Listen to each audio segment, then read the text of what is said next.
Hello and welcome to a Switzer CEO Masterclass. I'm Peter Switzer, and today we're going to be interviewing the CEO of Respiri, Marianne Michel. Now remember, this is an educational video about the business, and the person most in the best position to tell us about the company, of course, is the CEO. Marianne, welcome to the program. Thank you very much, Peter. How are you? Very good, mate. So tell us about Respiri. Well, Respiri is an organisation that's built its value proposition around helping patients with asthma. And as you may know, asthma is in fact the third largest disease state to inflict the human race, third only to cardiovascular disease and diabetes. So that's about 350 million people with asthma across the globe, 3 million in Australia alone, and 26 million in the US. It's a huge problem. And despite the advancements that have been made in medications to date, 1 in 10 people with asthma will still end up being admitted into hospital at least once in a 12-month period. And even in this great country of ours, 300 people die of asthma every single year. So clearly something's not quite working as well as you should do. So what we've developed is a device that helps the patient better monitor their asthma condition, understanding their symptoms and sharing that information with their treating doctors so that the doctor gets a holistic picture of what's happening with the patient out in the real world when they're not in front of their doctor. So the product's called wheezo, and we are really excited about what it can do for patients' lives. Okay, so why don't you talk us through how, is it wheezo or wheezo? Wheezo, How does wheezo actually work for the patient and ultimately the doctor? Great. Well, wheezo works by, it's essentially a sophisticated electronic stethoscope. You basically place it on your trachea and it records 30 seconds of breathing. That breathing is then Bluetooth to a smart device.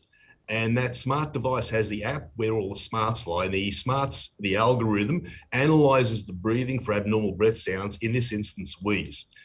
And wheeze is one of the major symptoms that doctors use to help diagnose asthma severity. So if we get a situation where the wheeze rate's above 5%, that patient has an abnormally high level of wheeze rate, which is not a good thing. So that information then, together with other pieces of information such as weather, pollen count, pollution, medication usage, is all channeled into the app, and that's shared in real time from the real world with the doctor and anybody else that patient wants to share that information with. And basically what we do over a period of time is build up a longitudinal picture of what that patient looks like and get them and their doctors to understand what a bad day might look like for them moving forward and intervene before there's a problem and hopefully avoid those exacerbations and hospitalizations. So that's the app and device in a nutshell. Does the doctor get an alert, or does the patient have to alert the doctor that they've done the actual testing? No, the doctor gets an alert that tells them whether the patient's done what it is they're supposed to have done. And we do have a healthcare physician portal, which also provides an exceptions report to the doctors, because the doctors don't want to be bothered with patients who are being well controlled. And the healthcare professional portal provides a red-green option for doctors to focus on those patients where there may be problems, and hopefully avert those problems. All right, so it sounds like, to a non-practicing human being who doesn't have asthma, it sounds like a very logical thing to do. What is the current best practice that operates right now for someone who suffers from asthma?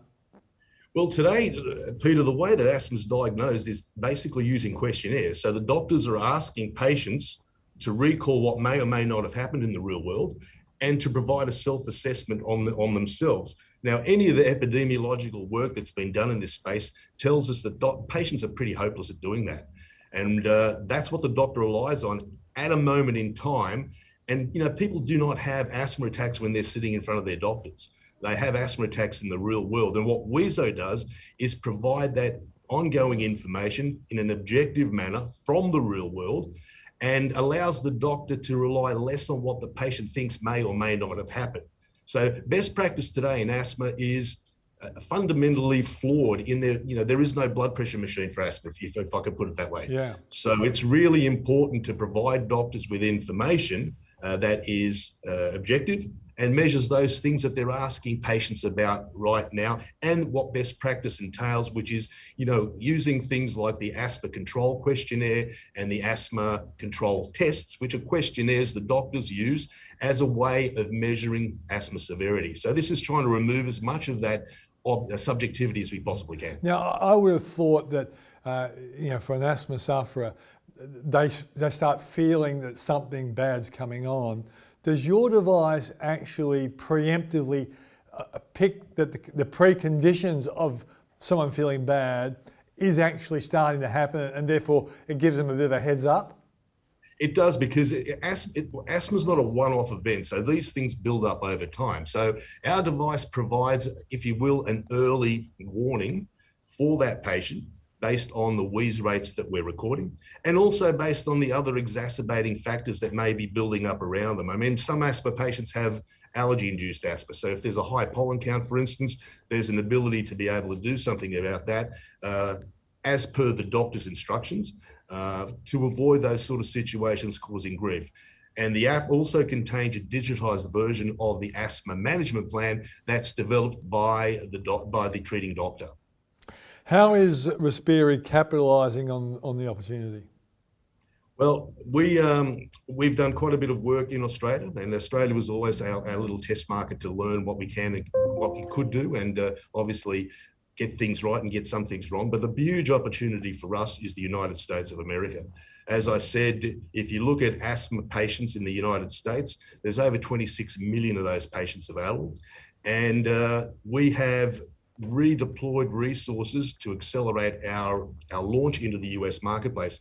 We're 9 months ahead of schedule, and we started selling Wheezo in December last year with two remote patient monitoring partners, and I'll tell you what all that means and its significance in a moment, who basically interact with the private health insurers, hospitals, universities, and other doctor groups.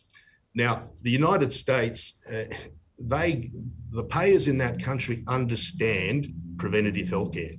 They actually reimburse that sort of activity. And in the instance of Wheezo, there are reimbursement codes for remote patient monitoring right now that doctors can claim against when they're providing these remote patient monitoring solutions like Wheezo to their patients. Although the behemoth that the US is 15 times the size of the Australian market, the things that we learned in Australia pivoted us to get into the US faster, because we know that the US is different to Australia, not just because it's bigger, but because it's one of the only countries in the world where the doctor actually gets reimbursed for handing out the medical device, not us. The patients are not out of pocket, and basically they're in a position to be remunerated for providing the services that will help keep patients well and help keep them out of hospital. Now, the other major difference between Australia and the US is private health insurers in the US pay for everything. And if you're ill, or let's say admitted into hospital for an asthma attack, you don't go to a public hospital necessarily. You go to a private hospital, and private health insurers pay for all that. So it's in their interest to keep them out of those high cost areas by providing lower cost opportunities for patients in the real world. And to give you an example, an asthma patient admitted just into ER costs about $8,000 US just to be admitted into ER. That's not being admitted into the hospital. A Wheezo device provided to the patient and reimbursed by the private health insurer, or the CMO as we know them, will cost somewhere between $360 and $500 a year. So we really do know that they get it. In Australia, of course, if you get ill in this country, best practice are public hospitals. So if you have an exacerbation asthma, you don't go to a private hospital, you go to a public hospital, which the states pay for. And or to a GP practice, which Medicare pays for. So private health insurers really don't feel the pain of anything that's admitted into the public hospital system. So for us, it's a wonderful opportunity, a perfect market storm, if you will, that provides opportunity for doctors to provide these cost-effective remote patient monitoring solutions and for our partners to leverage that and charge the doctors and the like for providing these services to their patients. So the other factor in the US is that the doctors can outsource the entire area of remote patient offerings to third parties that we partner with, and third parties that have over a decade's worth of experience in dealing with this sort of space. So it's a really big opportunity. And we've had an unprecedented response to the marketing campaigns that our partners have put out there. And we'll be heading off to the US tomorrow, in fact, Peter, because we need to start or continue the discussions with these interested parties. Okay, so tell us about, in a nutshell, the commercialization of the product and technology. How many have you sold? Where do you produce them? Is it easy to ramp up the supply? Yep. Well, we've already sold almost $200,000 US of services and product in the US at the moment. And the challenge now is to convert those organizations who are our partners' customers to start reimbursing these for their patients. But we've had, as I said, a very strong level of interest with over 60 qualified leads. Now, some of these leads are with health insurers that cover more than 5 million lives in various parts of the US. Down to smaller hospitals and organizations, but a full gamut of opportunity for us. As for the manufacturing, originally they were made in Australia, but we now deal with an Australian manufacturing partner called Entech, who's domiciled in Adelaide, but their manufacturing, one of the manufacturing facilities is in Shenzhen in China. So scale, is not a problem. Okay. We can scale very, very quickly and have overcome the chip problems that has plagued the entire world in the last few months. So scaling up for us is not an issue, and we're very much looking forward to achieving those goals. Do you need FDA approval in the US for this?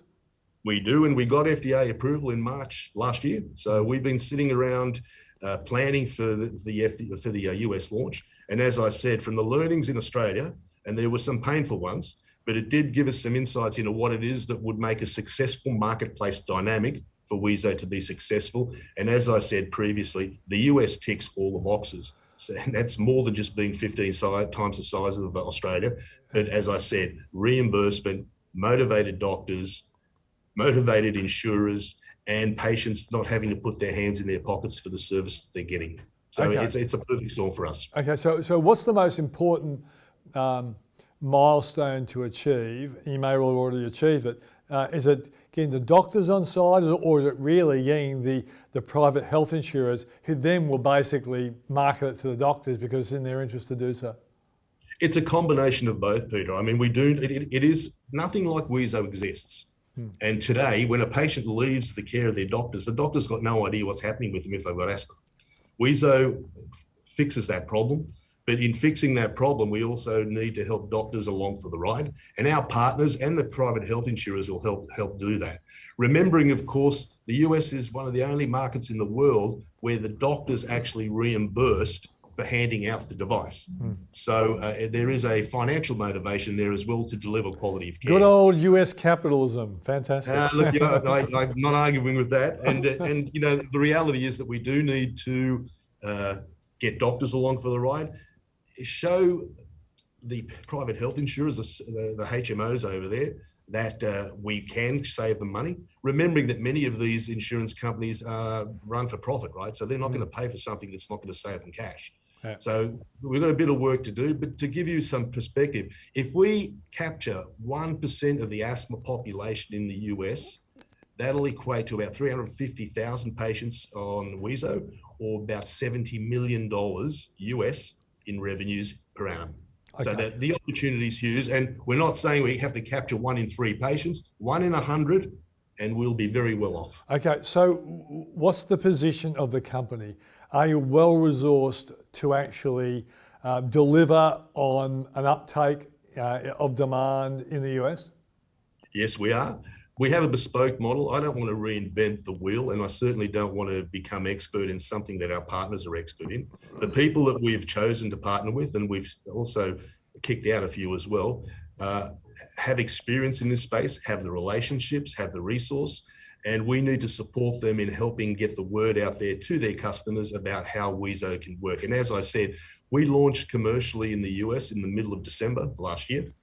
And in only 2 months, we've had tremendous traction with, as I said, over 60 qualified leads, and 60 qualified leads that I'm going to press flesh with from tomorrow. Okay. So we are in a really good space. And as I said, the response to wheezo in the US has been quite remarkable, remembering that remote patient monitoring reimbursement's been available in other disease states such as cardiovascular, diabetes for a long time. Nothing has ever existed for pulmonologists in the area of remote patient monitoring. So this is a completely new area for them, not just from a managing of patients perspective, but also from a reimbursement and financial perspective as well. Okay, and what's the balance sheet of the company looking like, given the big goals you've set yourself? Yeah, the balance sheet's looking good, mate. We got 5 million in cash and change, on the as of the end of December. So we're in a good position to take advantage of things that we're doing at the moment. Important to note that the marketing strategies in the US are through our partners, and they're paying for most of these things. So we have a very cost-effective way of getting to the patients and getting to them very quickly. Well, Marianne, good luck with it. It sounds like a great Australian invention, and we hope you can kick some goals. Yeah, me too, mate. Thank you very much for your time, Peter. My pleasure, mate. And that was Marianne Mikel, the CEO of a company called Respiri. And remember, this is an education video meant to give you some insights into an Australian company like Respiri. Thanks for joining us.